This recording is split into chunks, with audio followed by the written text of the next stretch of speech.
Hello everyone, welcome back to my YouTube channel. आज इस video में हम 2017 का क्वेश्चन पेपर डिस्कस करने वाले हैं एएमयू का। फर्स्ट पार्ट मैंने ऑलरेडी अपलोड कर दिया है, ये हमारा सेकंड पार्ट है। एएमयू का जो पैटर्न होता है मैं आपको हर वीडियो में बताती हूँ और इसमें भी एक बार रिपीट कर देती हूँ। जो पैटर्न होता है एग्ज़ाम का, एंट्रेंस एग्ज़ाम का, उसमें 100 ऑब्जेक्टिव क्वेश्चन पूछे जाते हैं। तो इसलिए मैं हमेशा 2 पार्ट्स में वीडियो डिवाइड करके बनाती हूँ। 50 क्वेश्चंस हम एक पार्ट में डिस्कस करते हैं और सेकंड पार्ट में हम 50 क्वेश्चंस डिस्कस करते हैं, क्योंकि अगर मैं एक ही वीडियो में 100 क्वेश्चन डिस्कस करूँगी तो आपके लिए भी बहुत लेंथी हो जाएगा और मेरे लिए भी बहुत मुश्किल हो जाएगा इतना। क्योंकि मैं सिर्फ, आपको भी पता है, जो मेरे से पढ़ रहे हैं स्टूडेंट्स उन्हें काफ़ी अच्छे से पता है कि मैं क्वेश्चंस को जो एक्स्ट्रा नॉलेज होती है वो भी बताती हूँ, सिर्फ क्वेश्चन सॉल्व नहीं करवाती। उसके अलावा भी आपको बहुत सारी एक्स्ट्रा नॉलेज देती हुई चलती हूँ, तो वीडियो मेरी वैसे ही बहुत लेंथी हो जाती है। तो इस वजह से 100 क्वेश्चंस एक वीडियो में डिस्कस करना पॉसिबल नहीं रहता मेरे लिए। सो देखते हैं, इस वीडियो में हम स्टार्ट करते हैं। अब अनदर 50 क्वेश्चन डिस्कस करने वाले हैं। ये 2017 का क्वेश्चन पेपर है, एएमयू का 2017 का क्वेश्चन पेपर है ये, और ये है हमारा पार्ट 2। पार्ट 1 हमने डिस्कस कर लिया है, ये हमारा पार्ट 2 है और ये बीए ऑनर्स का है क्वेश्चन पेपर। बीए ऑनर्स का क्वेश्चन पेपर है ये हमारा। सो देखते हैं इसमें कैसे क्वेश्चंस हैं। Let's start. The first question is, during the second world war Germany, Italy, Japan, Germany, Italy and Japan, ये तीनों कंट्री जो हैं वर्ल्ड वॉर सेकेंड में, इन्हें मतलब ये ग्रुप बना हुआ था कंट्रीज़ का जब वर्ल्ड वॉर हुई थी। तो जर्मनी, इटली एंड जापान का एक ग्रुप था। तो यानी कि इस ग्रुप को, इस कंट्री के ग्रुप को क्या कहा जाता था? During the second world war Germany, Italy and Japan were collectively known as, the right answer is axis powers. Germany, Italy and Japan को एक्सिस पावर कहा जाता था। The right answer is axis power. The next question is, Baz Bahadur was the ruler of, Baz Bahadur कहाँ के ruler थे? The right answer is Malwa. Malwa सल्तनत के ruler थे Baz Bahadur. The right answer is Malwa. The next question is, the state of Telangana was formed in, Telangana state कौन से year में form हुआ है? फॉर्मेशन डे पूछा गया है तेलंगाना स्टेट का। तो तेलंगाना स्टेट जो फॉर्म हुआ है वो हुआ है 2014 में, 2 जून 2014। कितनी बार डेट दे दी जाती है कंफ्यूज करने के लिए? तो 2 जून 2014 में तेलंगाना स्टेट जो फॉर्म हुआ है। और तेलंगाना किस स्टेट से अलग हुआ था? सेपरेट स्टेट बना है किस स्टेट से अलग होकर? आंध्र प्रदेश से। आंध्र प्रदेश से अलग होकर के तेलंगाना एक सेपरेट स्टेट बना है 2 जून 2014 में। The right answer is D. और कितनी बार ये क्वेश्चन भी रिपीट हुआ है कि कौन से स्टेट से तेलंगाना अलग हुआ था? तेलंगाना स्टेट जो है सेपरेट स्टेट अब बन गया है, पहले ये किसके साथ था? आंध्र प्रदेश के साथ। आंध्र प्रदेश का ही पहले पार्ट हुआ करता था तेलंगाना, अब तेलंगाना एक सेपरेट स्टेट है। 2 जून 2014 में तेलंगाना एक सेपरेट स्टेट बना था। The next question is, the safety valve theory was related to, the right answer is Indian National Congress. The safety valve theory is related to Indian National Congress. The next question is, who gave the title Mahatma to Mohandas Karamchand Gandhi? Gandhi ji को महात्मा का title कैसे दिया, किसने दिया था? हम बोलते हैं ना आज महात्मा गांधी, तो ये महात्मा जो है उनका नाम नहीं है, ये टाइटल है महात्मा गांधी का। मोहनदास करमचंद गांधी पूरा नाम है और महात्मा ये टाइटल किसने दिया था? यहाँ क्वेश्चन में पूछा गया महात्मा ये टाइटल दिया हुआ था मोहनदास करमचंद गांधी को। तो ये टाइटल दिया था महात्मा का रविंद्रनाथ टैगोर ने। रविंद्रनाथ टैगोर ने महात्मा कहा था गांधी जी को। मोहनदास करमचंद गांधी को जो टाइटल दिया है महात्मा का वो किसने दिया है? रविंद्रनाथ टैगोर ने। The right answer is Rabindranath Tagore. The next question is, the renaissance first started in the 14th century in, 14th century में फर्स्ट रेनाइसेंस स्टार्ट हुआ था, मतलब पहली बार जब रेनाइसेंस स्टार्ट हुआ था 14th सेंचुरी में, वो कहाँ हुआ था? The right answer is Italy. Italy is the right answer. The next question is, Bimal Jalan committee was related to, Bimal Jalan committee ये कमेटी किस चीज़ से रिलेट करती है? The right answer is market infrastructure instrument. Market infrastructure instrument से relate करती है committee, Bimal Jalan committee.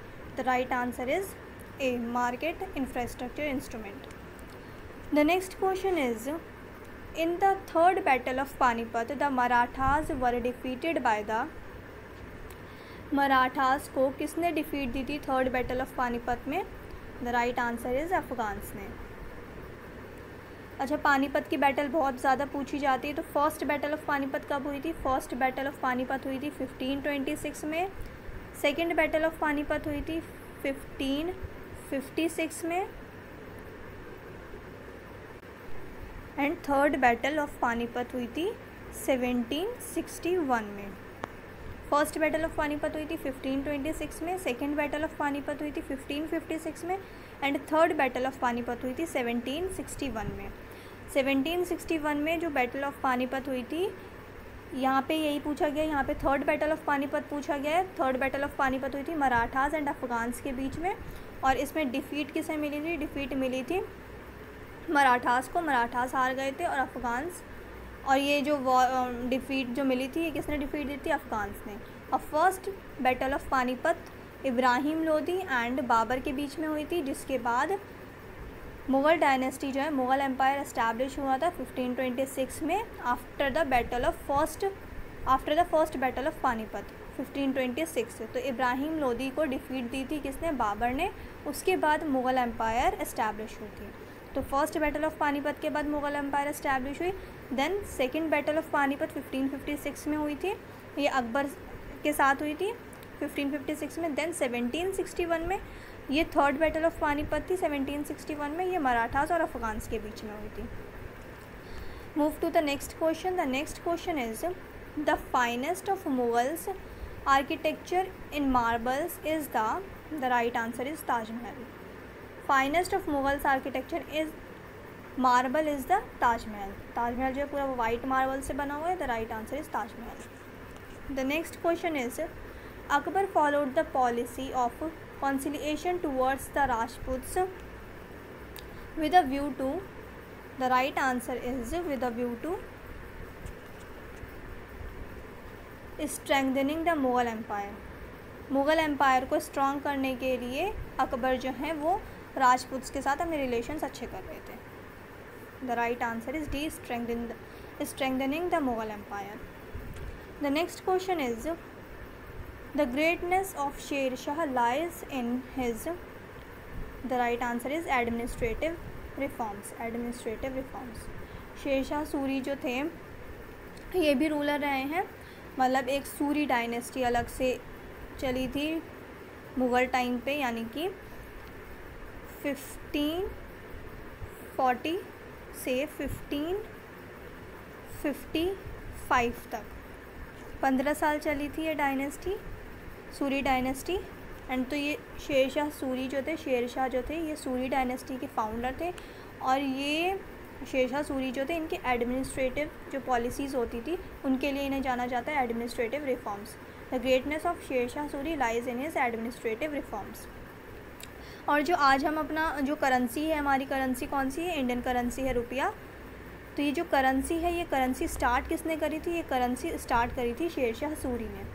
Currency जो हमारी है, आज हमारी करेंसी जैसे अमेरिका की डॉलर है करेंसी, वैसे इंडिया की रुपया है। तो ये रुपया करेंसी स्टार्ट किसने करी थी? रुपया करेंसी स्टार्ट करी थी शेर शाह सूरी ने। द राइट आंसर इज़, अगर ये क्वेश्चन पूछ लिया जाता है कितनी बार कि रुपया करेंसी जो आज हमारी है, प्रेजेंट करेंसी जो हमारी है रुपया, ये किसने इंट्रोड्यूस करी थी? ये शेर शाह सूरी ने इंट्रोड्यूस करी थी, शेर शाह सूरी ने रुपया करेंसी, और जो कि आज भी चली आ रही है। और यहाँ पे क्वेश्चन क्या था कि greatness of Sher Shah lies in his, किस लिए इतना याद किया जाता है, किस लिए इतना ग्रेट माना जाता है शेर शाह सूरी को? एडमिनिस्ट्रेटिव रिफॉर्म्स की वजह से।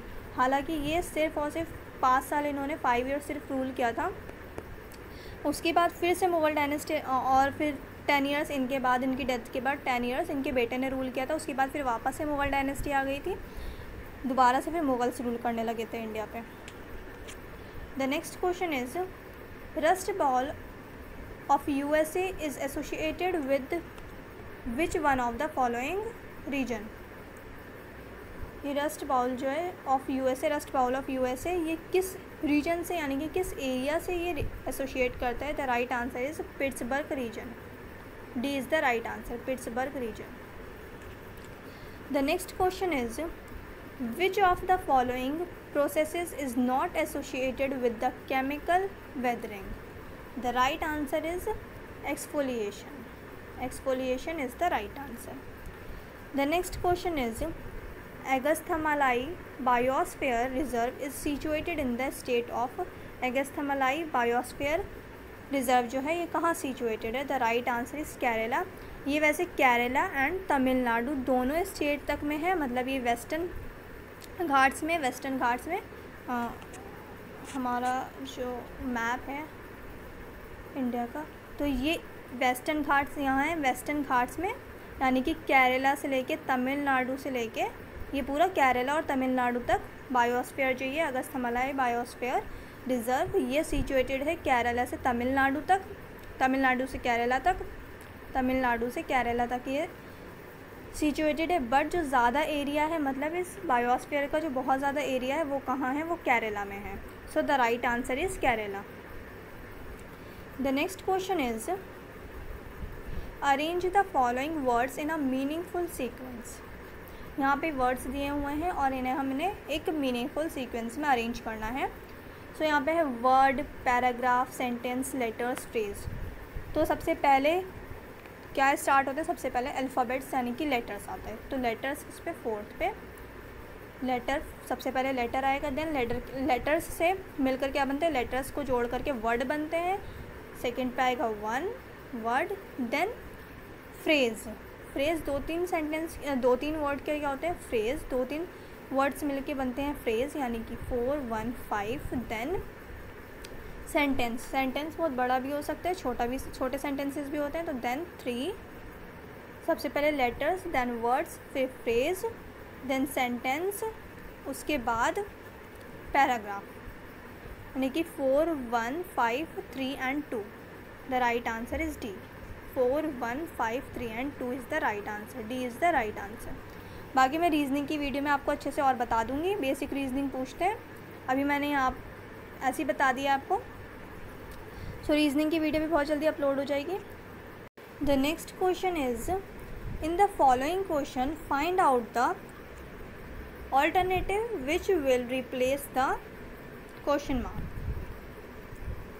सो यहाँ पे दिया है फ्लो, रिवर, देन स्टेगनेंट, और हमें बताना है स्टेगनेंट का क्या आंसर होगा. सो रिवर जो है वो फ्लो करती रहती है, बहती रहती है. और स्टेगनेंट, तो इनमें से रेन के स्टेगनेंट है, नहीं है. स्ट्रीम भी नहीं है. So the right answer is pool. Pool is the right answer. River flow करती है और पूल जो है स्टेगनेंट रहता है, मतलब रुका रहता है. पूल का पानी जो रहता है, अगर इतनी दूर में पूल है तो यहाँ पे ही पानी रहेगा, सिर्फ फ्लो नहीं होता यहाँ का पानी. सो the right answer is pool. The next इसी टाइप की रीजनिंग होती है, बहुत बेसिक होती है, बस स्टूडेंट्स को पता नहीं होता, घबरा जाते हैं कितनी बार, क्योंकि कभी रीजनिंग पढ़ी ही नहीं होती है स्कूल में, कोई पर्टिकुलर सब्जेक्ट होता नहीं है. तो मैं बहुत अच्छे से आपको समझा दूँगी. बहुत बेसिक क्वेश्चंस आते हैं, घबराने की ज़रूरत नहीं है. आपका पेपर 19 को है, मैं उससे पहले अपलोड कर दूँगी वीडियो, ताकि आप लोग अच्छे से पढ़ लें और एग्ज़ाम में बहुत अच्छे से क्वेश्चन अटैम्प्ट कर सकें. रीजनिंग सबसे ज़्यादा इंटरेस्टिंग होती है और सबसे ज़्यादा मार्क्स जो है आप स्कोर कर सकते हैं. रीजनिंग में क्या होता है कि मार्क्स आपके कोई रिड्यूस होने के चांसेस नहीं होते हैं अगर आपने अच्छे से पढ़ी है रीजनिंग तो, और बहुत बेसिक रीजनिंग होती है. सो मैं आपको बताऊंगी बहुत अच्छे से वीडियो में, बहुत जल्दी अपलोड कर दूँगी मैं वीडियो रीजनिंग की, तो आप लोग बहुत अच्छे से पढ़ लीजिएगा. The next question is select the related words. Thread, cloth, then wire, और इसके बाद हमें बताना है कि वायर का क्या होगा. सो थ्रेड का क्लोथ है, तो वायर का क्या होगा? Mesh. Cloth is woven from thread and mesh is a material. Mesh is a material made up of wire. So mesh एक मटेरियल जो वायर से बना होता है, जैसे कि क्लोथ जो है थ्रेड से बनता है, उसी तरीके से मैश जो है वायर से बनता है. So the right answer is mesh. B is the right answer. The next question is find the odd one out. इनमें से हमें एक ऑड वन बताना है जो इससे अलग है. तो 12 है, 14 है, 16 है, 25. The right answer is 25. अब क्यों है? क्योंकि 25 जो है ये ऑड नंबर है और बाकी सारे यहाँ पे क्या है, ये 12, 14, 16 ये इवन नंबर है, और यहाँ पे सिर्फ एक ही ऑड नंबर है 25. तो ये इनसे अलग हुआ इन तीनों नंबर से. सो the right answer is D. 25 is the answer. The next question is find the odd one out from the following. इसमें भी यही चूज़ करना है कि इनमें से ऑड कौन सा है, अलग कौन सा है। So the right answer is crawl. Doll, ball, bat, ये सब क्या है, ये सब टॉय हैं। और क्रॉल क्या है, क्रॉल मतलब रेंगना। So the right answer is crawl. The next question is find the odd one out from the following. इसमें भी वही बताना है कि ये जो ऑप्शन है इनमें से सबसे डिफरेंट कैटेगरी का कौन सा है। So the right answer is here. Screw, plier, wire, ये सब क्या है, ये सब मेटेलिक चीज़ हैं। और हेयर क्या है, हेयर हमारे बाल। सो ये क्या है, ये बिल्कुल डिफरेंट कैटेगरी है और ये तीनों एक कैटेगरी से हैं। So the right answer is D, hair. The next question is which of the following words occurs after all others in the dictionary. ये यहाँ पे जो वर्ड्स दिए हुए हैं ये पूछा गया है कि सबसे लास्ट में डिक्शनरी में, अगर हम डिक्शनरी देखें तो सबसे लास्ट में जो वर्ड दिए हुए हैं तो इनमें से कौन सा वर्ड जो है, इन सारे वर्ड्स के सबसे लास्ट में जो होगा कौन सा वर्ड होगा डिक्शनरी में। सो the right answer is oppress. क्यों होगा, क्योंकि आजकल तो गूगल पे देख लेते हैं बहुत जल्दी सर्च करके कि क्या मतलब है इस वर्ड का। अगर डिक्शनरी में देखेंगे तो डिक्शनरी में ऐसी चीज़ होती है जैसे यहाँ पे ओ से स्टार्ट है तो सबसे पहला वो वर्ड होगा जो ओ के बाद ए होगा। अगर ओ है, ओ सीरीज़ की अगर ओ के जितने भी अल्फ़ाबेट हैं अगर उसके मीनिंग लिखे होंगे डिक्शनरी में तो सबसे पहले ओ होगा, उसके बाद ए से स्टार्ट होता है ए। फिर उसके बाद जब ए के सारे हो जाएंगे उसके बाद फिर बी होगा, फिर जब बी के सारे हो जाएंगे फिर सी होगा। और इसके बाद भी ऐसे होता है कि ए के बाद ए होगा, फिर उसके बाद बी होगा, ऐसे होता है सीरीज़ में अच्छे से। तो यहाँ पे क्या है कि O double P then O, फिर O double P then O, फिर O double P then O, पर यहाँ पे आर है। So the right answer is R. O P Q R, O के बाद पी क्यू आर आता है, मतलब ओ के बाद आता है आर। तो ये जो सीरीज़ में होगा डिक्शनरी में भी जहाँ पे वर्ड्स होगा तो ये इन तीनों वर्ड्स के बाद होगा oppress. The right answer is D. Which of the given options would continue the given letter series? यहाँ पे लेटर्स दिए हुए हैं A, C, F, J, O, then question mark कि अब O के बाद क्या आएगा। सो ये भी रीजनिंग है, ये पूरी जितनी भी हमने अभी देखी ये बहुत बेसिक क्वेश्चन है, मैं आपको बता देती हूँ। और मैं रीजनिंग की वीडियो में भी अच्छे से बता दूँगी, यहाँ पे भी आपको अच्छे से सॉल्व करके बता देती हूँ मैं, ताकि आपको जहन में आ जाए कि रीजनिंग किस तरीके से सॉल्व की जाती है। तो यहाँ फर्स्ट अल्फ़ाबेट क्या दिया है, ए दिया है। देन यहाँ पे क्या दिया है, सी दिया है। सी दे दिया ए के बाद, यानी कि बी नहीं दिया तो ए में +2 कर दिया। ए किस पे आता है, 1 पे आता है, ठीक है। तो एक अल्फ़ाबेट यानी कि जो ए के बाद वाला अल्फ़ाबेट था बी को छोड़ के जो थर्ड अल्फ़ाबेट था वो लिखा है यहाँ पे सी, ठीक है। यानी कि ए में +2 करेंगे तो मतलब 3 आएगा, 1 + 2 3, यानी कि थर्ड नंबर का लेटर क्या है, सी। तो यहाँ पे क्या लिख दिया, सी। देन यहाँ पे कितना प्लस किया, यहाँ पे ए के बाद 2 प्लस किया, ए के बाद 2 प्लस किया, 1 + 2 3, 3 का कौन सा अल्फ़ाबेट है, सी। देन यहाँ पे है नेक्स्ट एफ, यानी कि पहले क्या किया, 1 + 2 किया, 1 + 2, उसके बाद क्या करेंगे ये लोग, जो यहाँ पे अल्फ़ाबेट है सी के बाद क्या किया, सी में कितना प्लस किया, यहाँ पे +2 किया, ए में +2 किया। मैं आपको अच्छे से क्लियर लिख के बताती हूँ। फर्स्ट ए लिखा, उसके बाद ए के बाद जो है +2 किया, फिर +3 किया, ठीक है। सी के बाद +3 कर दिया, सी के बाद क्या आता है, डी आता है, देन ई आता है, देन एफ आता है। तो यानी कि थर्ड नंबर पे जो लेटर था वो है एफ। देन +3 किया एफ, उसके बाद +2 +3, देन उसके बाद किया +4, देन +5, और यहाँ पे जो आएगा ये होगा, इसमें +6 कर देंगे, देन +6। अब मैं आपको ये बताती भी हूँ अच्छे से, पहले +2, देन +3, देन +4, +5 एंड +6 कर दिया। मैं बताती हूँ कैसे। सी तक मैंने आपको, एफ़ तक बता दिया मैंने, फिर एफ़ के बाद +4 किया, यानी कि एफ़ के बाद क्या आता है, G H I, देन जे किस पे आया, फोर्थ नंबर पे, तो +4 किया, ये रहा, मैंने आपको बताया +4 किया जे। देन ओ जो है जे के बाद क्या किया, जे के बाद +5 किया, 5 किया, तो जे के बाद क्या आता है, जे के बाद आता है के एल एम एन एंड ओ। ओ किस में है, +5 किया यानी कि 5th नंबर पे 1 2 3 4 5, 5 प्लस किया, यहाँ पे क्या है ओ। देन इसके बाद 6 प्लस करेंगे, जो सब बढ़ता जा रहा है 1 1 करके, अब हम +6 करेंगे तब हमें आंसर मिल जाएगा। तो ओ के बाद ओ में +6 कर देंगे, O M N O, then P Q R S T and U. तो 1 2 3 4 5 6 पे क्या आ रहा है, 6 पे आ रहा है U. So the right answer is U, B is the right answer. A में पहले +1 किया, सॉरी पहले +2 किया, देन +3 +4 +5, देन यहाँ पे +6 करके जो आंसर है वो आया you. You is the right answer. Reasoning की वीडियो में बहुत अच्छे से ट्रिक्स बता करके बताऊँगी। यहाँ पर जगह भी नहीं थी और इतना टाइम भी नहीं है कि मैं बहुत अच्छे से बता सकूँ, तो इस वजह से मैंने इसको सॉल्व करके दिखा दिया, +1 +2 +3 करके। मैं आपको बहुत इजी ट्रिक बताऊँगी और बहुत जल्दी अपलोड कर दूँगी वीडियो। सो बढ़ते हैं नेक्स्ट क्वेश्चन की तरफ। The next question is, if the alphabet of English language is reversed, which will be the letter to the immediate left of M.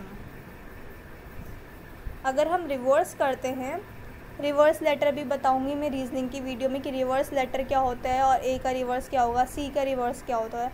तो यहाँ पे पूछा है कि अगर हम अल्फ़ाबेट ऑफ इंग्लिश लैंग्वेज के अल्फ़ाबेट को अगर हम रिवर्स करें, यानी कि अगर हम रिवर्स लिखें, जैसे पहले जेड लिखें, वाई लिखें, तो एम के लेफ़्ट में क्या होगा, एम के लेफ़्ट में क्या होगा, एम के लेफ़्ट में होगा एल। एल क्या होगा, इधर लेफ़्ट में आ गया एम के इधर लेफ़्ट में, और राइट में क्या होगा एन। तो लेफ़्ट में एल है, the right answer is A. A is the right answer, L. The next question is, a man walks 5 kilometre towards south and then turns to the right. After walking 3 kilometre he turns to the left and walks 5 kilometer. Now in which direction is he from the starting point? इसका जो answer है वो है south, the right answer is south. मैं आपको ऐसे questions भी reasoning के करवा दूँगी, डायरेक्शंस वाले भी रीजनिंग की वीडियो में। ये बहुत लंबा हो जाएगा, यहाँ पे लेंथी हो जाएगा और यहाँ पे मैं समझा भी नहीं सकती अभी आपको। सो अभी रहने देते हैं, मैं रीजनिंग की वीडियो में ही आपको ये बता दूँगी ये वाले क्वेश्चंस भी। सो इसका जो आंसर है वो है साउथ।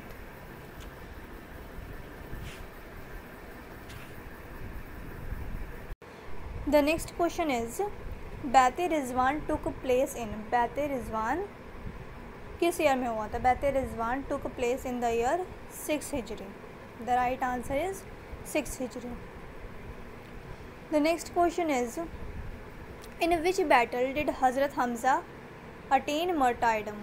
हज़रत हमज़ा यानी कि हज़रत हमज़ा कौन थे? हज़रत हमज़ा जो थे वो प्रॉफिट मोहम्मद के चचा थे, और ये कब शहीद हुए थे, यानी कि किस बैटल में शहीद हुए थे? The right answer is battle of Uhud. Battle of Uhud में हज़रत हमज़ा शहीद हुए थे, बैटल ऑफ उहूद में। और बैटल ऑफ उहूद हुई कब थी? The right answer is 3rd हिजरी। ये क्वेश्चन बहुत बार पूछते हैं, battle of Uhud, battle of Badr, ये सारी जो बैटल्स हैं ये बहुत रिपीट होती हैं, हर क्वेश्चन पेपर में मोस्टली पूछ लिया जाता है। तो बैटल ऑफ उहूद हुई थी 3rd हिजरी में, बैटल ऑफ बद्र हुई थी 2nd हिजरी में। 2nd हिजरी में बैटल ऑफ बद्र हुई थी। बैटल ऑफ उहूद, हज़रत हमज़ा शहीद हुए थे बैटल ऑफ उहूद में। बैटल ऑफ उहूद कब हुई थी? बैटल ऑफ उहूद हुई थी 3rd हिजरी में, और बैटल ऑफ बद्र हुई थी 2nd हिजरी में। बैटल ऑफ बद्र हुई थी 2nd हिजरी में। Move to the next question. The next question is, which was the first battle fought by the prophet Muhammad. First battle कौन सी थी जो प्रॉफिट मोहम्मद ने जिसमें खुद पार्टिसिपेट किया था? So the right answer is battle of Badr. Battle of Badr अभी ऊपर बताया, बैटल ऑफ बद्र हुई थी 2nd हिजरी में। बैटल ऑफ उहूद हुई थी 3rd हिजरी में। बैटल ऑफ अहज़ाब हुई थी 5th हिजरी में, और बैटल ऑफ अहज़ाब को बैटल ऑफ खंदक भी कहा जाता है। बैटल ऑफ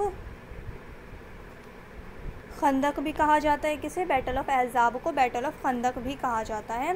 बैटल ऑफ अहज़ाब या बैटल ऑफ खंदक कौन से ईयर में हुई थी, ये हुई थी 5th हिजरी में। बैटल ऑफ ताबूक कब हुई थी, बैटल ऑफ ताबूक हुई थी 8 हिजरी। बैटल ऑफ ताबूक 8 हिजरी में हुई थी। एक और बार पूरा बता देती हूँ ये सारी बैटल के बारे में। क्वेश्चन जो था ये पूछे गए थे प्रॉफिट मोहम्मद ने कौन सी फर्स्ट बैटल थी जो प्रॉफिट मोहम्मद ने खुद पार्टिसिपेट किया था, खुद उस बैटल में पार्टिसिपेट किया था, तो वो थी बैटल ऑफ बद्र।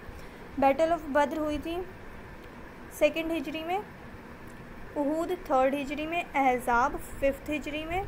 और बैटल ऑफ अहज़ाब को अभी मैंने बताया बैटल ऑफ खंदक भी कहा जाता है और बैटल ऑफ अहज़ाब को बैटल ऑफ ट्रेंच भी कहा जाता है।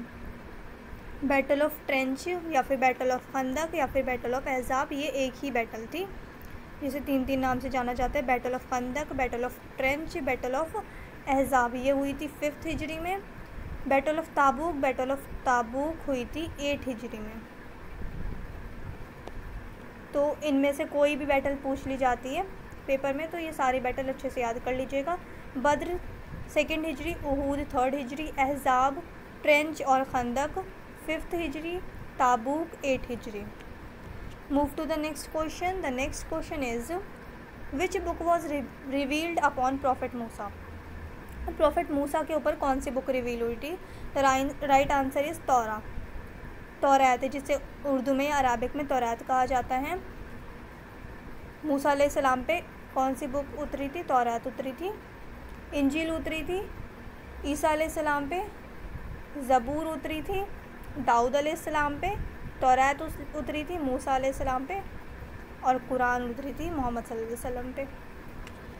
Move to the next question. देखते हैं नेक्स्ट क्वेश्चन क्या है। The compilation of holy Quran was started during the reign of. Compilation of Quran यानी कि कुरान शरीफ को कंपाइल कब किया गया था, यानी कि जितनी भी रिकॉर्डिंग्स थी कुरान की कब इकट्ठा करके एक बुक की फॉर्म में तैयार किया गया था कुरान शरीफ को। उस वक्त कौन रूल कर रहे थे? तो उस वक्त जो रूल कर रहे थे अबू बकर रज़ियल्लाहु ताला अन्हु। और ये यानी कि अबू बकर रज़ियल्लाहु ताला अन्हु जो हैं ये हमारे फर्स्ट कैलिफ भी हैं। हमारे फर्स्ट कैलिफ भी कौन है? अबू बकर रज़ियल्लाहु ताला अन्हु हमारे फर्स्ट कैलिफ हैं। और इनके टाइम पीरियड पे जब ये रूल कर रहे थे अरब पे तो इनके रेन में कंपाइलेशन ऑफ कुरान हुई थी फर्स्ट टाइम। यानी कि पहले क्या होता था जब रसूलुल्लाह के ऊपर वही नाजिल होती थी कुरान शरीफ की जो सूरा या फिर जितनी भी आयतें उतरती थी, जो भी आयतें नाजिल होती थी वो सब रिकॉर्ड कर ली जाती थी किसी लीफ पे या किसी लेदर पे। तो मतलब या कुछ जो रिकॉर्डिंग्स थी वो पेपर्स पे भी थी। तो उन सबको इकट्ठा करके एक बुक की फॉर्म में कंपाइल किया गया, इकट्ठा किया गया और उसे बुक की फॉर्म में तैयार किया गया। तो ये स्टार्ट कब हुआ था? ये किसके रेन में स्टार्ट हुआ था? ये हुआ था हज़रत अबू बकर के टाइम पे। कौन रूल कर रहे थे? हज़रत अबू बकर रज़ियल्लाहु ताला अन्हु इज़ द राइट आंसर। अच्छा, और कितनी बार ऐसे क्वेश्चन भी आता है, मैं आपको बता दूं कि जमी उल कुरान कौन किसे कहा जाता है? जमी उल कुरान। यहाँ पे कंफ्यूज मत होइएगा बिल्कुल भी। जमी उल कुरान कहा जाता है या फिर compiler of Quran, compiler of Quran या फिर जमी उल कुरान टर्म आ जाएगा क्वेश्चन में। वहाँ पूछ ले जाएगा कि जमी उल कुरान या फिर कंपाइलर ऑफ कुरान किसे कहा जाता है। तो किसे कहा जाता है जमी उल कुरान? हज़रत उस्मान रज़ियल्लाहु ताला अन्हु को। हज़रत उस्मान रज़ियल्लाहु ताला अन्हु को कंपाइलर ऑफ कुरान या फिर जमीउल कुरान कहा जाता है। क्यों कहा जाता है? अभी आप सोचेंगे कि मैंने बताया कि हज़रत अबू बकर के टाइम पे कुरान शरीफ को कंपाइलेशन हुई थी, बट हज़रत उस्मान को क्यों कहा जाता है फिर कंपाइलर ऑफ द कुरान? क्योंकि हज़रत उस्मान को इसलिए कहा जाता है क्योंकि जो कमेटी बनाई थी हज़रत अबू बकर रज़ियल्लाहु ताला अन्हु ने कंपाइलेशन ऑफ कुरान के लिए, कुरान शरीफ को कंपाइल करने के लिए जो कमेटी बनाई थी, उस वक्त क्या हुआ था, जो रिकॉर्डिंग्स थी यानी कि जो रसूलुल्लाह के टाइम पे जो रिकॉर्डिंग्स लोगों ने इकट्ठा करी थी, जो आयत जो सूरह बताते थे आप, तो वो सारी रिकॉर्डिंग्स इकट्ठा करके एक बुक की फॉर्म में तैयार किया गया था हज़रत अबू बकर के टाइम पे, हज़रत अबू बकर रज़ियल्लाहु ताला अन्हु के टाइम पे। और उस्मान रज़ियल्लाहु ताला अन्हु को क्यों कहा जाता है जमीउल कुरान? उस्मान रज़ियल्लाहु ताला अन्हु को इसलिए कहा जाता है क्योंकि जो ये कुरान इकट्ठा करके एक बुक के फॉर्म में तैयार की गई थी, इसकी कॉपीज़ फिर स्टार्ट कर दी थी इन्होंने। मतलब जो ओरिजिनल कुरान शरीफ थे, जो ओरिजिनल रिकॉर्डिंग्स थी, उसकी कॉपी तैयार करके अरब्स में बांटना शुरू किया था, क्योंकि इन्होंने देखा था कि बहुत सारे लोग जो है कुरान गलत पढ़ रहे हैं। तो क्या हुआ, जो ओरिजिनल फॉर्म था कुरान शरीफ का, उसकी कॉपीज़ जो है स्टार्ट करी थी हज़रत उस्मान ने करी थी, और इसलिए हज़रत उस्मान को जमीउल कुरान या फिर कंपाइलर ऑफ कुरान भी कहा जाता है। वो कॉपी, वो रिकॉर्डिंग्स, बहुत सारी कॉपीज़ बनाई गई इस रिकॉर्डिंग की, जो हज़रत अबू बकर के टाइम पे रिकॉर्ड करी गई थी, सारी कंपाइल करी गई थी। अब इसको बुक के फॉर्म में कॉपी करके बहुत सारी कॉपीज़ तैयार की गई और अरबों में बांटा गया, ताकि लोग जो है सही से कुरान शरीफ पढ़ सकें। तो जैसे हम कुरान शरीफ पढ़ते हैं, तो जो इंडियन कुरान शरीफ है, यानी कि जो हम कुरान पढ़ते हैं, वो क्या है, वो इंडियन उर्दू के उसमें लिखे ज़बर ज़ेर करके। पर अगर आप अरब का कुरान लेंगे तो उसे कहते हैं उस्मानी कुरान शरीफ भी कहा जाता है। तो उस्मानी कुरान शरीफ इसलिए कहा जाता है क्योंकि वो रिकॉर्डिंग्स और वो कॉपीज़ जो स्टार्ट हुई थी वो हज़रत उस्मान के टाइम पे स्टार्ट हुई थी।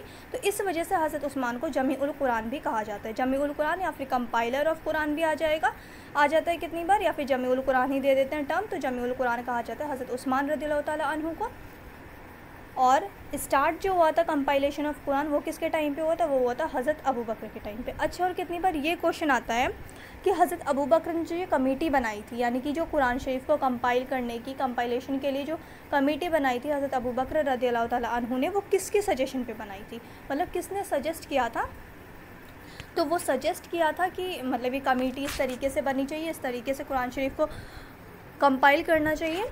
तो ये किसने सजेस्ट किया था, ये सजेस्ट किया था हज़रत उमर रज़ियल्लाहु ताला अन्हु ने।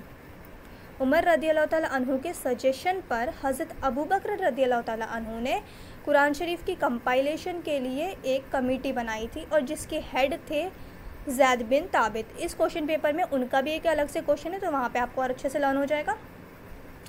तो मैंने काफ़ी सारी चीज़ें, बहुत सारे क्वेश्चन इस क्वेश्चन से रिलेट करके आपको बहुत सारे क्वेश्चन बता दिए हैं जो पूछ सकते हैं, ठीक है। और हाँ, और एक और क्वेश्चन इससे रिलेट करता है कंपाइलेशन ऑफ कुरान से, जो कि अक्सर पूछा जाता है, तो मैं आपको वो भी बता देती हूँ।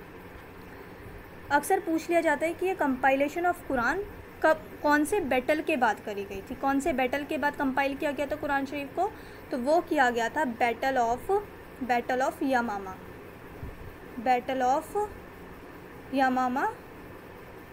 बैटल ऑफ यमामा में 300 कुरान रिसाइटर्स जो शहीद हो गए थे। 300 कुरान रिसाइटर्स शहीद हो गए थे। उसके बाद सब ने डिसाइड किया कि कुरान को कंपाइल करना बहुत ज़रूरी है। उसके बाद एक कमेटी बनाई गई थी, और ये किसके टाइम पे कमेटी बनाई गई थी, कौन रूल करे थे, हज़रत अबू बकर के ऑर्डर पे। और सजेशन किसने दिया था, सजेशन दिया था हज़रत उमर ने। और जमीउल कुरान कहते हैं हज़रत उस्मान को। सो यहाँ पे मैंने आपको बहुत एक्स्ट्रा नॉलेज दे दी है एक ही क्वेश्चन से रिलेट करके, और सारे इंपॉर्टेंट पॉइंट्स मैंने आपको बता दिए, सारे इंपॉर्टेंट क्वेश्चंस बता दिए हैं। कितनी बार, जैसे अब मैंने इसमें से आपको 3 या 4 क्वेश्चंस बता दिए हैं। अब ये 3-4 क्वेश्चन अलग अलग करके भी दे सकते हैं एक क्वेश्चन पेपर में, क्योंकि इस्लामिक हिस्ट्री के बारे में भी पूछा जाता है। बहुत क्वेश्चंस होते हैं AMU के क्वेश्चन पेपर में, इस्लामिक हिस्ट्री भी पूछी जाती है। तो अच्छे से पढ़ लीजिएगा, रसूलुल्लाह का टाइम पीरियड पढ़ लीजिएगा, और थोड़ा सा इंट्रोडक्शन वगैरह पढ़ लीजिएगा हमारे चारों खलीफाओं के। फर्स्ट खलीफा थे हज़रत अबू बकर, सेकंड खलीफा थे हज़रत उमर। अच्छा, मैं बता देती हूँ यहाँ पे आपको ये भी क्लियर। हज़रत अबू बकर हमारे फर्स्ट कैलिफ थे, हज़रत उमर हमारे सेकंड कैलिफ थे, हज़रत उस्मान हमारे थर्ड कैलिफ थे, और हज़रत अली हमारे फोर्थ कैलिफ थे, ठीक है। तो ये भी याद कर लीजिएगा, ये क्वेश्चन भी बहुत बार पूछ लिया जाता है। सो अब बढ़ते हैं हम नेक्स्ट क्वेश्चन की तरफ। नेक्स्ट क्वेश्चन क्या है, नेक्स्ट क्वेश्चन है मौलाना मोहम्मद अली जौहर डाइड इन 1931 एट। मौलाना मोहम्मद अली जौहर की डेथ हुई थी 1931 में। 1931 में डेथ हुई थी। अब यहाँ पूछा गया है कि वो कहाँ इंतकाल किए थे, मतलब किस जगह पर। So the right answer is London में इंतकाल किए थे मौलाना Mohammad Ali Jauhar. The next question is Tahzeebul Akhlaq was started by sir Syed Ahmad Khan in. Tahzeebul Akhlaq start किया था सर सैयद अहमद ख़ान ने, और यहाँ ईयर पूछा गया कि कौन से ईयर में स्टार्ट किया था।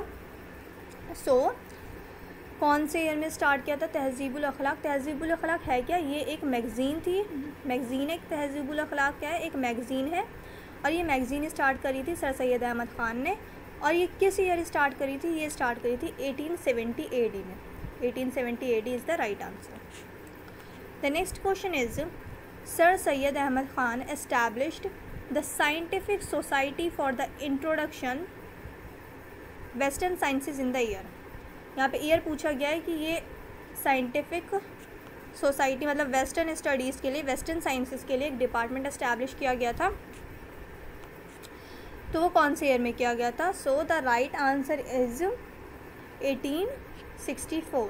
1864 इज़ द राइट आंसर। 1864 में the scientific society for the introduction of western sciences establish किया गया था 1864 में। The next question is Suhrawardiyya order was established in India in Multan in the 13th century by. किसने India में इस्टेब्लिश किया था सुहरवर्दिया ऑर्डर? यानी कि ये सूफ़ी ऑर्डर है, तो ये इस्टेब्लिश इंडिया में 13th सेंचुरी में हुआ। यहाँ पे फाउंडर का नाम पूछा गया है कि सुहरवर्दी ऑर्डर इंडिया में किसने स्टार्ट किया था, तो वो थे Bahauddin Zakariya. Bahauddin Zakariya is the right answer. The next question is Hajjaj bin Yusuf sent the expedition to India which was led by. The right answer is Muhammad bin Qasim. Muhammad bin Qasim is the right answer. The next question is Prophet Muhammad received the first revelation of the Quran in 610 AD at। Prophet Muhammad सल्लल्लाहु अलैहि वसल्लम ने पहली revelation यानी कि पहली वही जो है 610 AD में पहली वही नाजिल हुई थी आप पर, वो कौन से गार में यानी कि कौन सी गुफा में, कौन से केव में हुई आप थे उस वक्त? The right answer is Ghare Hira. Ghare Hira is the right answer. Prophet Muhammad sallallahu alaihi wasallam received the first revelation of the Quran in 610 AD at गारे Hira. Ghare Hira is the right answer. अच्छा, कितनी बार as पूछ ली जाती है कि 610 AD में मतलब आप पर वही नाजिल हुई थी, आप उस वक्त किस एज के थे, किस उम्र के थे? तो रसूलुल्लाह उस वक्त 40 साल के हुआ करते थे, 40 साल के थे, तो 610 में 40 के थे। उस वक्त फ़र्स्ट वही नाजिल हुई थी गारे हिरा में। और फर्स्ट वही कौन सी थी? फर्स्ट वही थी Iqra बिस्मि रब्बिकल लज़ी खलक़। The next question is, जिसे सूरह अलक़ भी बोला जाता है, सूरह अलक़ ही कहा जाता है। The next question is who was interested with the task of the collection and compilation of Quran by Hazrat Abu बकर।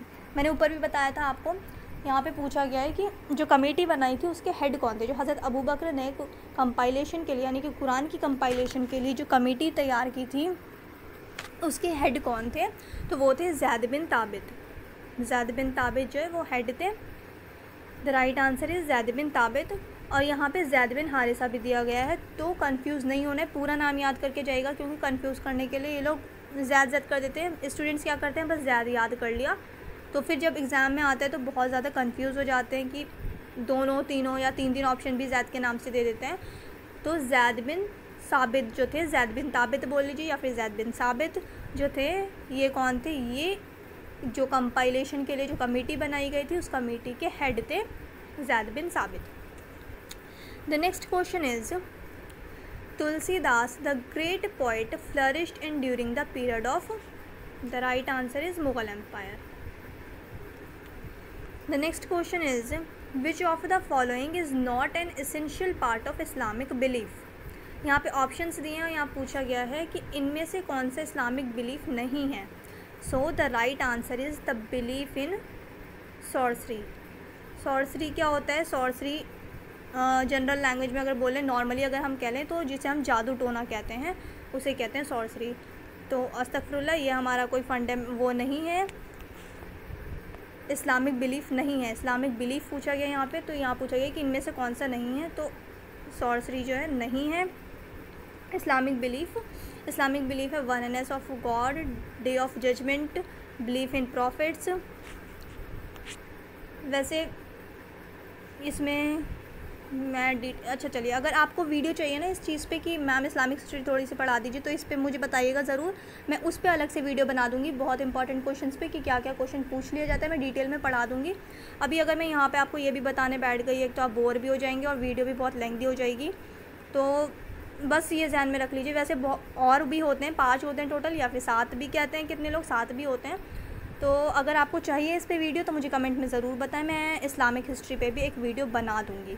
तो oneness of God, belief in oneness of God, belief in the day of judgement, belief in prophets, ये हमारा क्या Islamic belief है। अच्छा, और Islamic practices और Islamic belief में students बहुत कंफ्यूज होते हैं। मैं इस वीडियो में आपको नहीं बता सकती, बहुत लेंथी हो जाएगा और यहाँ पॉसिबल नहीं है मेरे लिए। अगर आपको चाहिए इस टॉपिक पर अगर आपको चाहिए वीडियो तो मुझे ज़रूर बताएं, मैं बना दूँगी आपके लिए वीडियो, क्योंकि अक्सर पूछ लिया जाता है। और यहाँ पे अभी अगर मैंने आपको यहाँ पे इस्लामिक प्रैक्टिसेस, इस्लामिक बिलीफ बताना शुरू कर दिया तो आप भी बहुत कंफ्यूज हो जाएंगे और बहुत ज़्यादा अच्छे रहने देते हैं यहाँ पे। बस इसका आंसर जो ये है, द बिलीफ इन सॉर्सरी नहीं है इस्लामिक बिलीफ। सॉर्सरी क्या होता है? जादू टोना होता है। सो ये नहीं है, तो बस इसका आंसर जो है वो सी इज़ द राइट आंसर। अगर वीडियो चाहिए होगी तो बता दीजिएगा, मैं बना दूँगी। सो देखते हैं next question. Shaikh Nizamuddin Auliya was the disciple of, the right answer is Baba Farid. Baba Farid is the right answer. The next question is, the first Muslim who invaded India were, the right answer is Arabs. The next question is, who wrote Tuzk-e Babri? Tuzk-e Babri किसने लिखी है? ये autobiography है बाबर की, ये लिखी है बाबर ने। The right answer is Babur. The next question is, who was Mohammedan Educational Conference established? Mohammedan Educational Conference किस ईयर एस्टैब्लिश हुई थी? The right answer is 1866. 1866 is the right answer. The next question is, which statement is true? यहाँ पूछा गया, यहाँ पे statements दिए, इसमें पूछा कि इसमें से सही कौन सा है। मैं आपको यहाँ क्लियर कर दूँ कि अब्राहम जो है वो इब्राहीम अलैहिस्सलाम को कहा जाता है, और ये क्वेश्चन में भी गलत हो या फिर यहाँ ये अब्राहा लिखना चाह रहे हों, पर यहाँ पे लिखा है अब्राहम। और अब्राहम अलैहिस्सलाम यानी कि इब्राहीम अलैहिस्सलाम मक्का गए थे, उन्होंने काबा शरीफ को रिकन्स्ट्रक्ट किया था। काबा शरीफ को किसने? इब्राहीम अलैहिस्सलाम ने। इब्राहीम अलैहिस्सलाम ने रिकन्स्ट्रक्ट किया था। तो यहाँ पे ऐसा कोई भी ऑप्शन नहीं है, तो मे बी यहाँ पे ये लोग अब्राहा लिखना चाह रहे हैं। हो सकता है ये क्वेश्चन गलत आया हो उस ईयर 2017 में। तो मैं बता देती हूँ कि अगर यहाँ पे अब्राहा रहा होगा या ये क्वेश्चन अगर गलत हुआ होगा, अगर कोई भी क्वेश्चन गलत होता है तो उसका बेनिफिट सबको मिलता है, 1 मार्क सबको मिलेगा। जितने भी मार्क्स का अगर क्वेश्चन होगा उतने मार्क्स आपको मिलेंगे अगर क्वेश्चन वहीं से गलत है। तो इब्राहीम अलैहिस्सलाम को इंग्लिश में कहते हैं अब्राहम। तो इब्राहीम अलैहिस्सलाम ने काबा शरीफ रिकन्स्ट्रक्ट किया था। जहाँ हम तवाफ़ करते हैं आज काबा शरीफ का, तो वो काबा शरीफ जो है वहाँ मकाम इब्राहीमी भी बोला जाता है उस जगह को, जो चीज़ रिकन्स्ट्रक्ट करी थी काबा शरीफ। तो रिकन्स्ट्रक्ट किया था इब्राहीम अलैहिस्सलाम ने काबा शरीफ को। पर यहाँ पे ऐसा कोई भी ऑप्शन नहीं है। यहाँ पे ऑप्शन है came to Mecca to destroy the Kaaba. तो मक्का काबा शरीफ को ढाने के लिए, गिराने के लिए कौन आया था? अब्राहा आया था। तो आई थिंक यहाँ पे अब्राहा रहा हो, ये क्वेश्चन गलत हो उस टाइम पे। तो मैं आपको बता देती हूँ, अब्राहा जो था, अब्राहा मक्का आया था काबा शरीफ को गिराने के लिए।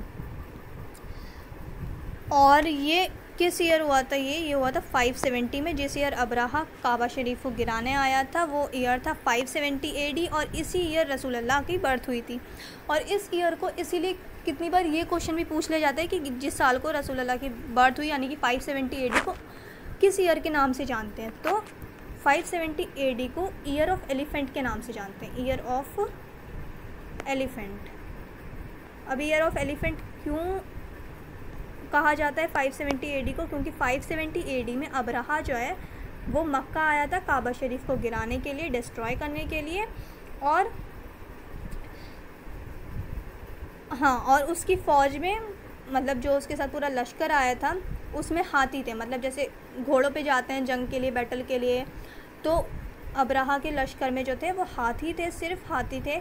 तो इसलिए उसे ईयर ऑफ एलिफेंट कहा जाता है 570 AD को। और रसूलुल्लाह की बर्थ भी हुई थी 570 AD में, इसलिए इसको ईयर ऑफ एलिफेंट कहा जाता है, क्योंकि पूरे लश्कर में एलिफेंट्स थे और अब्राहा आया था काबा को डिस्ट्रॉय करने के लिए। तो मे बी ये क्वेश्चन गलत हो, क्योंकि इब्राहीम अलैहिस्सलाम ने काबा शरीफ रिकन्स्ट्रक्ट किया था। यहाँ पे ऐसा कोई भी ऑप्शन नहीं है। हो सकता है ये क्वेश्चन गलत हो, इसलिए मैंने आपको पूरा बता दिया है, अच्छे से बहुत बता दिया है। तो जो जो इम्पोर्टेंट क्वेश्चंस थे इससे रिलेटेड वो मैंने आपको बता दिया है।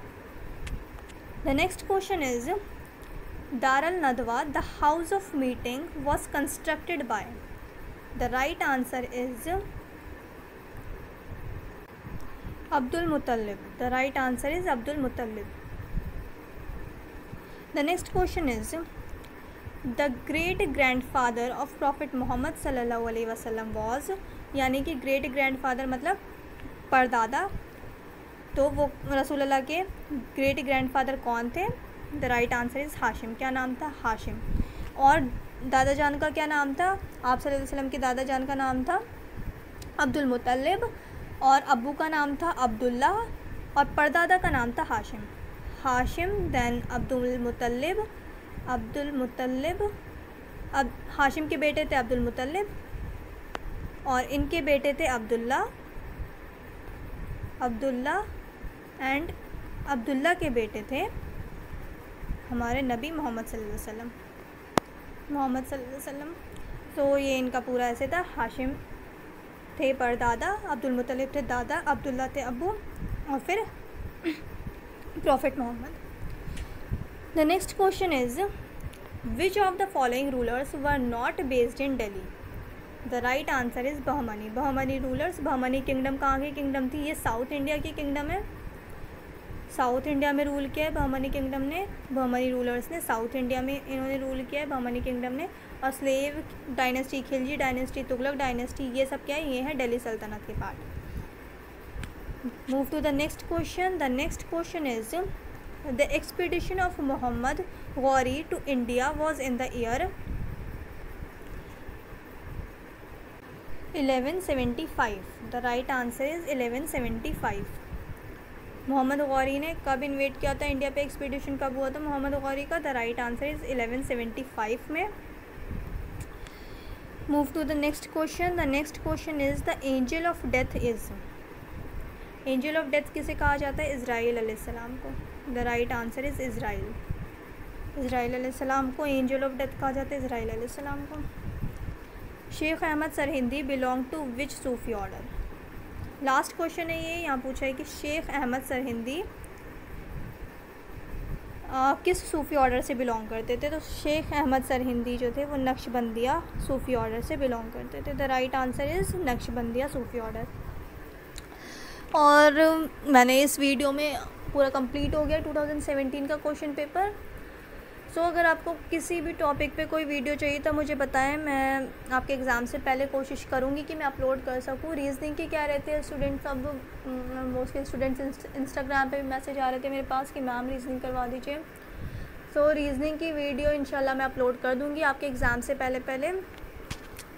और अभी एक या दो क्वेश्चन पेपर और डिस्कस करेंगे हम, उसके बाद फिर मैं अपलोड करूँगी रीज़निंग की वीडियो।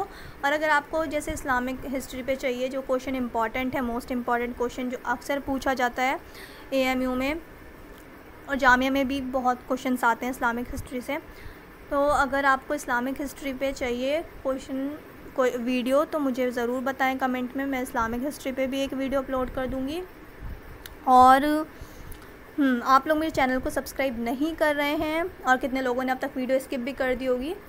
सो प्लीज़ मेरे वीडियो को लाइक कीजिए एंड सब्सक्राइब कीजिए मेरे चैनल को। मिलते हैं नेक्स्ट वीडियो में।